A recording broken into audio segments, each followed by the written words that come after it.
आप ही कसम से देखो तो जरा, मेरा रंग साफ हो ही नहीं रहा।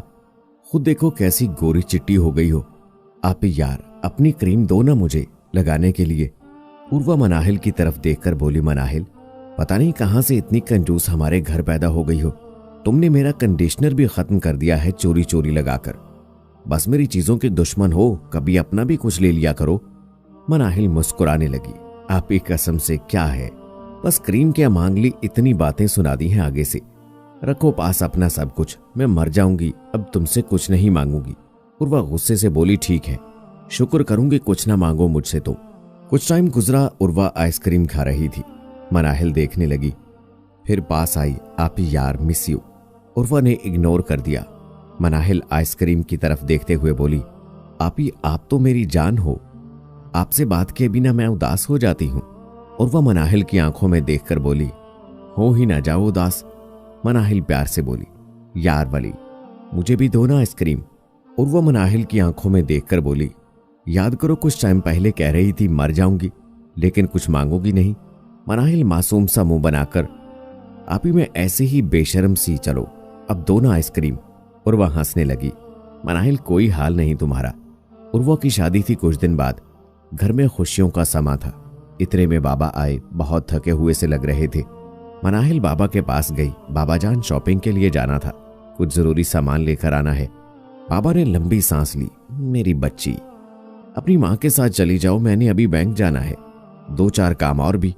बाबा ने आवाज दी, उर्वा की माँ वो इनविटेशन कार्ड सबको भेज दिए है ना।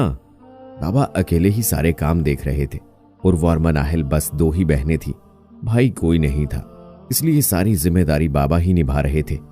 मनाहिल अफसुर्दा सी हो गई। उर्वा आपी काश हमारा भी कोई भाई होता, आज वो हमारी जिम्मेदारी लेता, बाबा के साथ काम में मदद करता। काश मैं ही लड़का होती, बाबा कितने थक जाते हैं। उर्वा मुस्कुराने लगी। मनाहिल बस अल्लाह पाक का शुक्र अदा किया करो, परेशान ना हुआ करो। मनाहिल हाथ पे मेहंदी लगाते हुए बोली, आपी वैसे ना मुझे अल्लाह बहुत जल्द भाई देने वाला है। उर्वा चौंक गई, वाजी कहां से आने वाला है भाई। मनाहिल ने सुकून की सांस ली, आपके होने वाले वो मेरे तो भाई हुए ना। उर्वा कुछ शर्माई, फिर मनाहिल के सर पर हाथ रखा, हाँ ना बिल्कुल तुम्हारे तो भाई होंगे ना। अभी मैं तो उनके साथ घूमने भी जाया करूंगी, उनको एक अच्छी बहन बनकर दिखाऊंगी, आपसे भी ज्यादा प्यार दूंगी।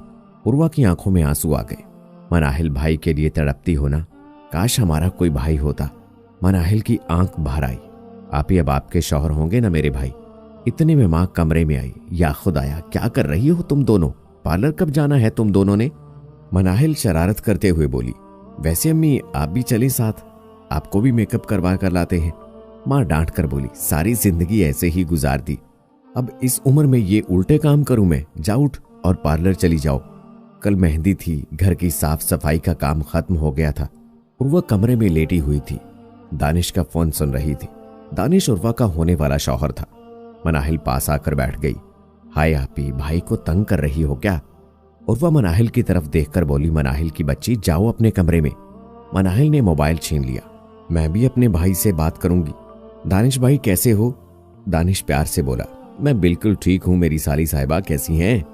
मनाहिल हंसने लगी, दानिश भाई मैं आपकी साली नहीं बहन हूं। दानिश भाई वैसे क्या पहन रहे हैं बारात वाले दिन। दानिश मोहब्बत भरे अंदाज में बोला, जो मेरी साली का हुक्म हो। अच्छा दानिश भाई आप 3 पीस पहन लेना, अब वैसे भी शहजादे हो, प्यारे लगेंगे बहुत आप। मेहंदी की रस्म अदा हुई। उर्वा बहुत खूबसूरत लग रही थी, खुश भी थी, एक बेचैनी भी थी। हम बेटियों के नसीब भी कितने अजीब हैं, जिस घर में जवान होती हैं, जिस घर को सजा संवार कर रखती हैं, पल भर में वो पराया हो जाता है। मनाहिल पास आई, आपी आप आज मुझे छोड़कर अपने घर चली जाएंगी, मैं तो आपके बिना नहीं रह सकती। उर्वा ने खुद को संभालते हुए कहा, मनाहिल मेरी जान, अम्मी बाबा का बहुत ख्याल रखना, अब समझदार हो जाओ, खाना बनाना सीख लेना, अम्मी को ज्यादा तंग न करना। मनाहिल उर्वा के सीने लग गई, आपी क्यों हमारे नसीब ऐसे हैं, माँ बाप से जुदा होकर उम्र भर का सफर करना पड़ता है। उर्वा मुस्कुराई, रस्में दुनिया है ना मनाहिल, आज मैं विदा हो रही हूं, कल तुम भी चली जाओगी। बारात आ गई, निकाह हुआ। उर्वा दानिश की बीवी बनकर रुखसत हो गई। कुछ दिन गुजरे, उर्वा कहने लगी, दानिश मनाहिल आपको बहुत याद कर रही थी, कह रही थी भाई को कहो मिलने आए। दानिश हल्का सा मुस्कुराया। अच्छा, मनाहिल ने याद किया तो आज ही चलते हैं उसे मिलने।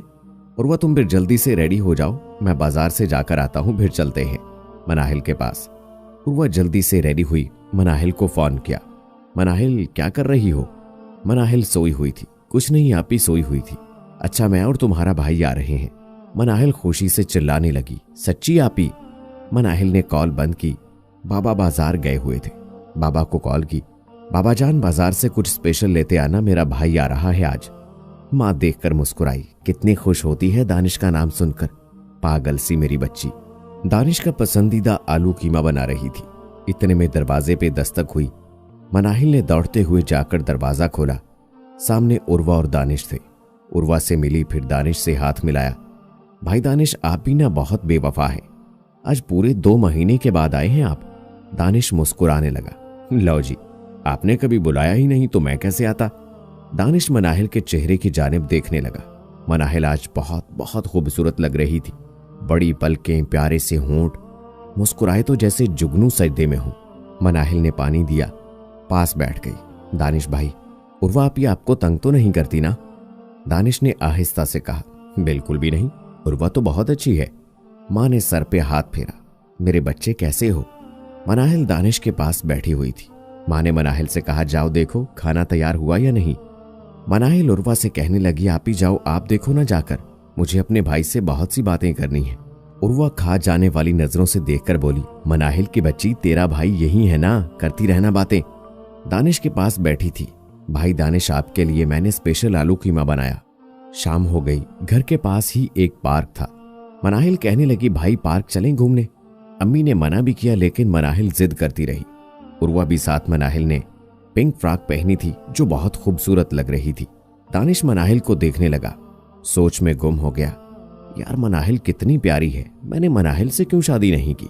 उर्वा घूमते घूमते थक गई थी।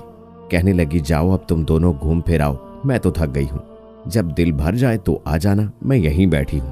मनाहिल कहने लगी, दानिश भाई चलो आइसक्रीम खाते हैं। दानिश ने मनाहिल का हाथ पकड़ा। मनाहिल बहुत प्यारी लग रही हो। मनाहिल मुस्कुराकर, आपकी बहन जो हूं प्यारी तो लगूंगी ही। दानिश चिढ़ाते हुए, अरे क्या भाई भाई लगा रखा है मनाहिल, हम अच्छे दोस्त बन जाते हैं। मनाहिल अफसरदा सी हुई। दोस्त नहीं भाई, आपको क्या पता, आपके आने से मैं कितनी खुश हुई हूं। अब मेरा भी एक भाई है जो मेरा मान है। दानिश खामोश हो गया। दिन गुजरने लगे। दानिश को उर्वा से ज्यादा मनाहिल से चाहत होने लगी। मनाहिल को मजाक ही मजाक में आई लव यू भी बोल देता, मजाक ही मजाक में हंसते हुए हाथ भी चूम लेता। एक दिन उर्वा दानिश से कहने लगी, दानिश मैं देख रही हूं आप आजकल मनाहिल में ज्यादा ध्यान नहीं दे रहे। दानिश मुस्कुराया। क्या मतलब? उर्वा सख्त लहजे में बोली। दानिश मतलब आप अच्छे से समझते हो, वो आपको अपना भाई कहती है, ये लव यू बोलना, हाथ चूमना, ये सब क्या है? दानिश बात को मजाक में डाल गया। उर्वा तुम भी ना यार, मेरी नीयत कोई गलत थोड़ी ना है, जाओ मेरे लिए चाय बना कर लाओ। उर्वा किचन में गई, परेशान सी थी। दानिश रात को 1 बजे मनाहिल से फोन पे बात कर रहा था। ये सब क्या हो रहा है? दूसरे दिन मनाहिल को फोन किया। उर्वा ने सख्त लहजे में पूछा, मनाहिल कल रात 1 बजे तुम दानिश से बात कर रही थी क्या? मनाहिल झट से बोली, हाँ आपी, पता नहीं कौन कोई रॉन्ग नंबर से इतना तंग कर रहा था, कितनी बार उससे ब्लॉक करती, वो नए नंबर से आ जाता, फिर इसलिए दानिश भाई को बताया उसका। उर्वा ने सुकून का सांस लिया। मनाहिल पूछने लगी, आपी आप क्यों पूछ रही हैं, सब ठीक है ना? उर्वा ने बात टालते हुए फोन बंद कर दिया। दानिश था कि उर्वा से दूर सा होता जा रहा था। वो पछतावा सा करने लगा। मनाहिल उर्वा से ज्यादा खूबसूरत है, ना जाने क्यों उससे शादी कर ली। मनाहिल यार सुनो ना, अपनी तस्वीर तो भेजो, कोई नई बनाई है। तो मनाहिल पूछने लगी, लो जी आपने मेरी तस्वीर क्या करनी है? दानिश आशिकाना से अंदाज में, आपको देखकर मेरे दिल को सुकून मिलता है। मनाहिल हंसने लगी। दानिश भाई तौबा करें, ऐसी बात नहीं करते, गुनाह होता है। दानिश का दिल चाहता था मनाहिल से शादी कर ले, लेकिन अब नामुमकिन सा था। शादी तो नहीं कर सकता था, लेकिन हवस का कुत्ता दिल में घर करने लगा। एक दिन दानिश उर्वा के साथ आया हुआ था। दानिश कमरे में बैठा था। बाबा ने कहा, जाओ पुत्र दानिश को चाय दे आओ। कमरे में ही मनाहिल चाय लेकर गई। चाय का कप पकड़ाया। दानिश ने मनाहिल का हाथ पकड़ लिया। मनाहिल हाथ छुड़ाने की कोशिश की। दानिश ने हाथ चूम लिया। मनाहिल का जिस्म कांपने लगा। दानिश भाई ऐसा ना किया करें प्लीज, मुझे बहुत अजीब लगता है। दानिश हंसकर बोला, साली भी आधे घर वाली होती है। मनाहिल ने हाथ छुड़ाया, लेकिन मैं तो आपको भाई कहती हूँ, प्लीज आप मेरे भाई ही बनकर रहें, कसम से। दानिश भाई मुझे बहुत मान है आप पे। दानिश गुस्से से बोला, ये क्या भाई भाई लगा रखा है तुमने। मनाहिल डर गई। दानिश के इस लहजे ने आंखें नम कर दी। किचन में चली गई, खाना बनाने लगी। दानिश ने व्हाट्सएप पर एक मैसेज किया, यार सॉरी, पता नहीं कैसे गुस्से हो गया आप पे, आज आप बहुत प्यारी लग रही हो। मनाहिल ने मैसेज पढ़ा लेकिन जवाब नहीं दिया। मनाहिल को एक अजीब सा खौफ आने लगा था दानिश से। खाना बनाकर आपी के पास बैठ गई। उर्वा से बातें करने लगी। उर्वा मां बनने वाली थी।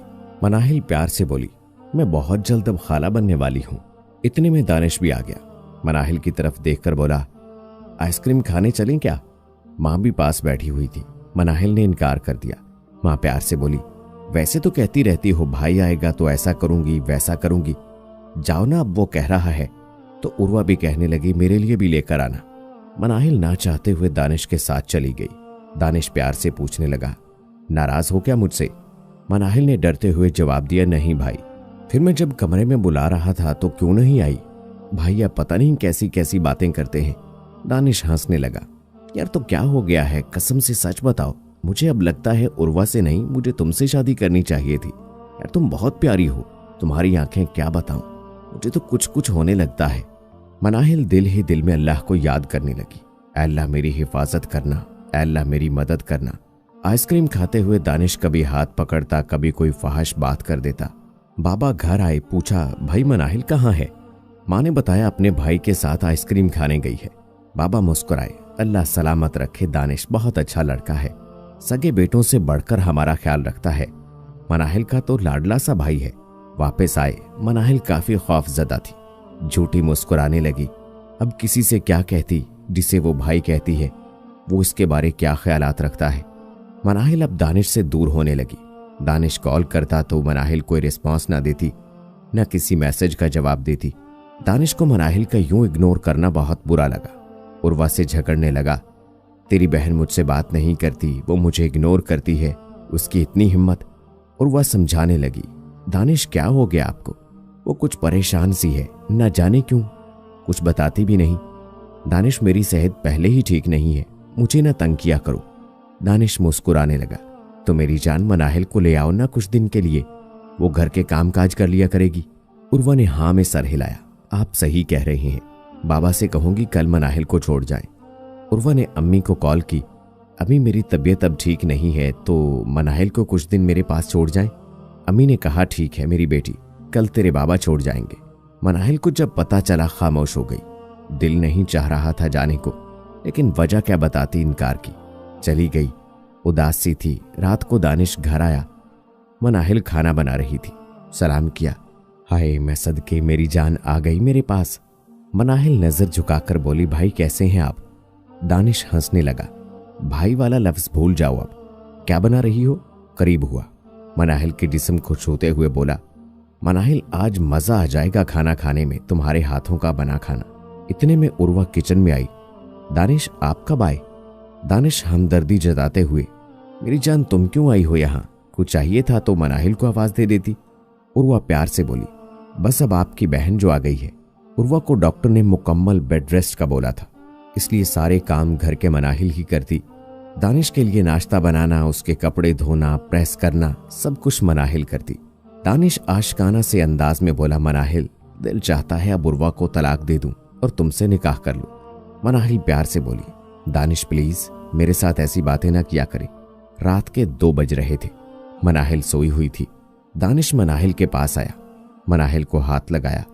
मनाहिल उठ गई, जल्दी से दुपट्टा ओढ़ा। उर्वा सो रही थी। दानिश भाई आप यहां क्या कर रहे हैं। दानिश मुस्कुराने लगा, अपनी जान के पास आया हूं। मनाहिल गुस्से से बोली, दानिश भाई आप होश में तो है ना। दानिश ने मनाहिल का हाथ पकड़ा, बहुत तड़पाया है तुमने, आज तुमको मेरी बात माननी ही पड़ेगी। मनाहिल सख्त लहजे में बोली, कौन सी बात।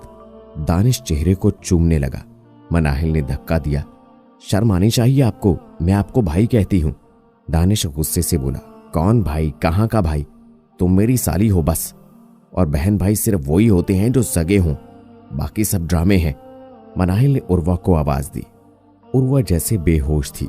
दानिश शैतानी कह कहा लगाकर बोला, वो नहीं उठेगी, उसे नींद की टेबलेट दी है मैंने। मनाहिल को ख्याल आया, वो इसलिए कह रहे थे उर्वा आपी से आज जूस में अपने हाथों से पिलाऊंगा, और मुझे भी कह रहे थे मनाहिल जूस पी लो। वो तो शुक्र अल्लाह का मेरा जूस का गिलास गिर गया। आप कितने घटिया इंसान हैं दानिश। आप ही की हालत देखिए, उनके पेट में बच्चा है और आपने उनको नींद की टेबलेट दे दी। दानिश जबरदस्ती करने लगा। उर्वा सो रही थी बेहोश। मनाहिल को 1-2 थप्पड़ भी मारा दानिश ने। दानिश धमकी देने लगा, मनाहिल अगर तुमने मेरी बात ना मानी तो खुदा की कसम उर्वा को तलाक दे दूंगा। उर्वा के होंठ से खून बह रहा था, कपड़े भी फट चुके थे। इतने में उर्वा की हालत बिगड़ने लगी। मनाहिल डर गई, जल्दी से मोबाइल उठाया, कमरे से बाहर भाग गई। बाबा को कॉल की। बाबा ने टाइम देखा, रात के 3 बज रहे। अल्लाह खैर करे, फोन कान से लगाया। मनाहिल रो रही थी। बाबा परेशानी में पूछने लगे, बेटी क्या हुआ? मनाहिल रोते हुए बोली, बाबा जल्दी आ जाएं बस। माँ भी परेशान हो गई। बाबा ने हौसला दिया, मेरी बेटी मैं अभी आता हूं। मनाहिल ने दानिश के कमरे का बाहर से लॉक लगा दिया था। दानिश चिल्लाने लगा, मनाहिल दरवाजा खोलो वरना उर्वा की तबीयत बहुत खराब हो गई है। मनाहिल अल्लाह का वास्ता है दरवाजा खोल। मनाहिल डरते हुए दरवाजे के पास गई। इतने में बाबा भी आ गए। मनाहिल दौड़ते हुए अम्मी के सीने जा लगी। बाबा ने जल्दी से सहारा दिया, दानिश के साथ अस्पताल ले गए। उर्वा की तबीयत काफी खराब थी। डॉक्टर्स ने कहा कुछ भी हो सकता है। मनाहिल के होंठ से खून बह रहा था। अम्मी ने पूछा क्या हुआ है? मनाहिल चुप रही। चेहरा साफ किया, कपड़े भी फटे थे। अम्मी ने अपनी चादर दी। उर्वा की सांस रुक रही थी। बिलाखिर डॉक्टर ने उर्वा को बचा लिया, लेकिन बच्चे की डेथ हो चुकी थी ऑक्सीजन ना मिलने की वजह से। दानिश बेटे को बाहों में उठाकर रोने लगा। कुछ दिन गुजरे। दानिश मनाहिल के पास आया। मनाहिल को बुलाने लगा। मनाहिल दानिश की आंखों में देखकर बोली, आखिर अपनी औकात दिखा दी ना तुमने। मैंने अल्लाह का शुक्र अदा किया था, मुझे एक भाई मिला, लेकिन मैं भूल गई थी मैं आस्तीन का सांप पाल रही हूं। कितना मान था मुझे तुम पे। मुझे लगा था तुम मेरी इज्जत के मुहाफिज हो, लेकिन तुम ही मेरे दामन के दुश्मन निकले। क्या है ये मेरे जिस्म को छूना, मेरे हाथ को चूमना? मैं कोई तवाइफ हूं? मैं खामोश थी तो सिर्फ इसलिए कि मेरी बहन का घर ना खराब हो। लेकिन जाओ दे दो तलाक उर्वा आपी को। और तुम्हारी भी 2 बहनें हैं ना, एक हमारी जवान बहन है। सोचो तुम्हारा बहनोई कहीं तुम्हारी दूसरी बहन के साथ ये सब कुछ तो नहीं करता। अगर शर्म आए तो अपने बेटे की कब्र पर जाकर माफी मांगना। उसे कहना मुझ जैसे मर्द हवस के कुत्ते हैं, भेड़िए हैं, दरिंदे हैं। दानिश हाथ जोड़कर माफी मांगने लगा। मनाहिल ने आंसू साफ किए। मैंने सब कुछ अम्मी और बाबा को बता दिया है। दिल चाहता है तेरा कलेजा चीर दूं, दरिंदे कहीं के। दानिश फूट कर रोने लगा। मनाहिल हाथ जोड़कर कहने लगी, खुदारा अपनी बेटियों को दरिंदों के हवाले ना करें। एक बहन बीमार है तो दूसरी को भेज देते हैं मदद के लिए। जब कोई कयामत गुजर जाए फिर बेटी को इज्जत के नाम पे खामोश करवा देते हैं, या वो लड़की जिंदगी भर किसी को वो कयामत का गुजर जाना बताती ही नहीं। बेटियों को दरिंदों के साथ लड़ना सिखाएं। कोई भी अगर आपकी बेटी के साथ कुछ ऐसा करे तो उसे आवाज बुलंद करना सिखाएं, ना कि इज्जत की खातिर चुप रहना। याद रखें, अगर आपकी बेटी का दामन दागदार होने पे आप बेटी को खामोश करवा दें तो समझ लें आप अपनी बेटी को तवाइफ बनाने के जिम्मेदार हैं। और खुदारा ऐसे रिश्तों से हर लड़के खुद को महफूज रखे। भाई बनकर इज्जत नोचते दरिंदे, चेहरे के अपने दिल के मुनाफिक, ऐसे रिश्तों से दूर रहें। शायद कोई ना कोई इस क़यामत से गुजरा हो। बात पर्दे की नहीं है, असल मसला इस जमाने की वहशत का है।